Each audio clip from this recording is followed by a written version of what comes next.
સુરત ગ્રામ્ય પોલીસે વરેલીના ઓરેન્જ પાર્કમાંથી અપહરણ કરાયેલા 7 વર્ષના બાળકને મહારાષ્ટ્રથી મુક્ત કરાવી આરોપીની ધરપકડ કરી હતી. સુરત જિલ્લાના વરેલી ગામ ખાતે આવેલ ઓરેન્જ પાર્કમાંથી ગત 12મી એપ્રિલના રોજ સવારના સમયે 7 વર્ષના બાળકનું દિલીપ વિશાલ કોટાર નામનો ઈસમ અપહરણ કરી ગયો હતો. આ અંગે કડોદરા પોલીસ મથકે ગુનો નોંધાતા જ સમગ્ર પોલીસ બેડામાં દોડધામ મચી ગઈ હતી.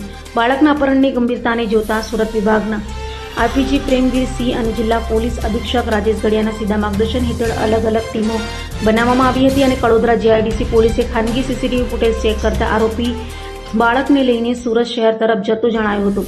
તપાસમાં જાણવા મળ્યું કે આરોપી મહારાષ્ટ્રમાં મજૂરી કામ કરે છે અને તે બાળકને લઈને ત્યાં ભાગી ગયો છે.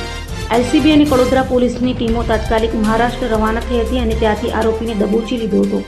પોલીસે કોઈપણ પ્રકારની ઈજા વગર મહારાષ્ટ્રથી બાળકને આરોપીની જંગાલમાંથી મુક્ત કરાવી સુરત પરત લાવ્યા હતા. જ્યારે બાળકને તેના માતા પિતાને સુપ્રત કરવામાં આવ્યું ત્યારે વાતાવરણ ભાવુક બની ગયું હતું. પરિવારે પોલીસની ત્વરિત કામગીરીનો આભાર માન્યો હતો. તો પોલીસે આરોપી મૂળ યુપીનો અને હાલ મહારાષ્ટ્રમાં અહિલ્યાનગર ખાતેથી દિલીપ ઉર્ફે છોટુરામ વિશાલ કોટારની ધરપકડ કરી વધુ તપાસ હાથ ધરી હતી.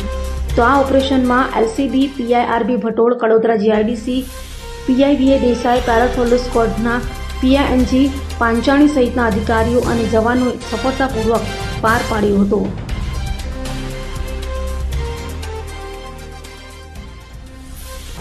અભય થઈને નિષ્પક્ષતાથી નિરપેક્ષ રીતે વાસ્તવિકતાનો અરીસો રૂપી સચોટ માહિતી લાવતો સત્યની સાથે અભય ટાઈમ્સ.